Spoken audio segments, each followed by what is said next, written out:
किसी ने बड़ी खूबसूरत बात कही है कि हर रोज तेरे साथ अब दौड़ लगा रहा हूं। ऐ मुसीबत, जब थक जाना तो बता देना, क्योंकि इससे पहले कि मैं एक लाश बन जाऊं, मैं कोशिश करूंगा कि कुछ खास बन जाऊं।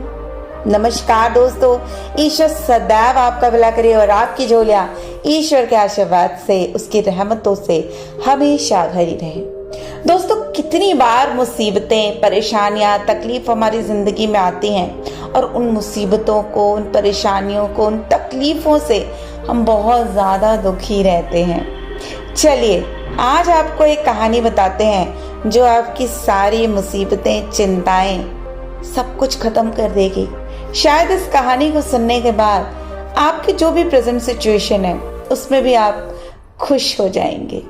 तो ये कहानी है एक किसान की। बड़ा परेशान रहता था, हर साल कुछ गड़बड़ हो जाती थी। कभी बाढ़ आ जाता, कभी आंधी तूफान आ जाते, कभी पाला पड़ जाता, कभी ओले गिर जाते, कभी बारिश कम होती, कभी वर्षा ज्यादा होती। किसान थक गया।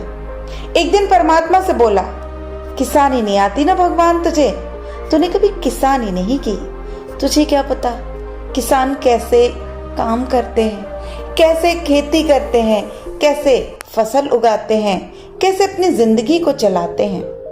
तू तो बस लोगों की जिंदगी लिखने, उनकी जिंदगी में काम करने, उनके जिंदगी को खत्म करने, जीवन में कुछ देने का ही काम करता है, लेकिन कभी किसानों के बारे में नहीं सोचा।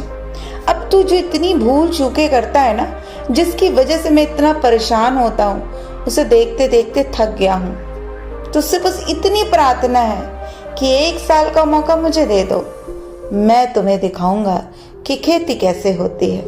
अब पुराने दिनों की कहानी है। परमात्मा उन दिनों बड़ा करीब हुआ करते थे और वास्तव में परमात्मा तो आज भी करीब है। बस बात श्रद्धा की है। जिसने श्रद्धा से उसे पुकारा, ईश्वर आज भी उसे सुनाई देते हैं।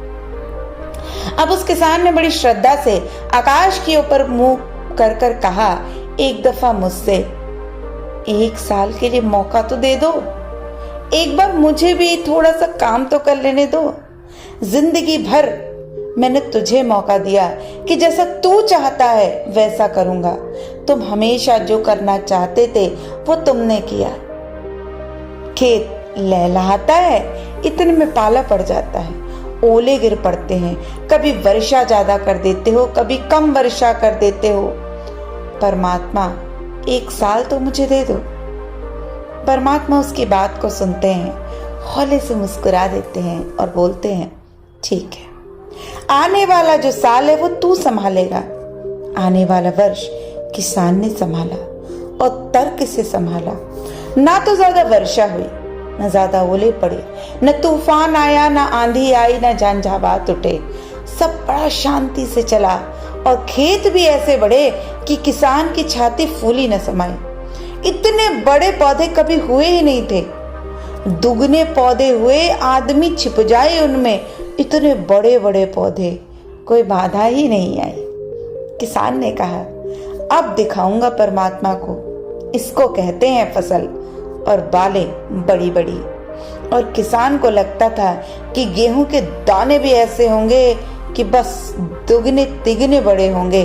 दिखाऊंगा परमात्मा को कि तुम जिंदगी तो देते हो, लेकिन जो इतनी परेशानियां देते हो उनकी वजह से ये जिंदगी उबन से भर जाती है।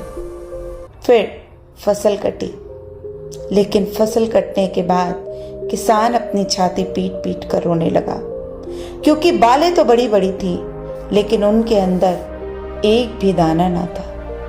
उसने परमात्मा से पूछा, ये माजरा क्या है? परमात्मा ने बोला, तूने शीतलता दी, शांति दी, पर तूफान न दिया। बिना तूफानों के दाने कैसे पड़ सकते हैं? बिना पीड़ा के प्रसव कैसे हो सकता है?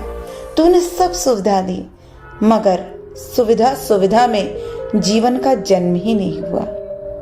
तूने एक ही चकमक से आग पैदा करने की कोशिश की, इससे पौधे बड़े हो गए, लेकिन व्यर्थ। तूफान भी चाहिए, आंधी भी चाहिए, पाला भी चाहिए और ओले भी चाहिए। कभी ज्यादा वर्षा भी चाहिए और कभी ज्यादा धूप भी चाहिए, ताकि चुनौती बनी रहे। ये बालें लड़े बिना ही बड़ी हो गईं, संघर्ष नहीं हुआ, इनके जीवन में द्वंद्व ही नहीं आया। बस यही वजह है कि इन बालों के अंदर दाने नहीं आए। आप भी देखते होंगे कि जीवन में बहुत सारे ऐसे लोग होते हैं जिनके बच्चे बहुत बुद्धिमान नहीं हो पाते।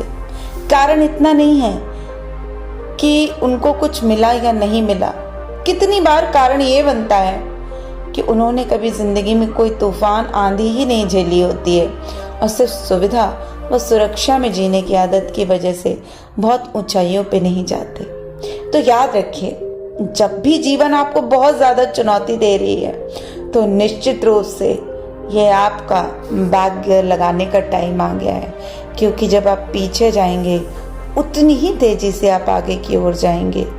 और निश्चित रूप से एक योद्धा के रूप में जब आप अपनी जिंदगी को हंसते हुए झेलते हैं, उसके हर झंझावात को झेलते हैं, तो एक न एक दिन वो समय भी ज़रूर आता है जब आपके पैर में पहिए लग जाते हैं और आप अपनी मंजिल को पाने के लिए ऊंचाइयों में उड़ जाते हैं।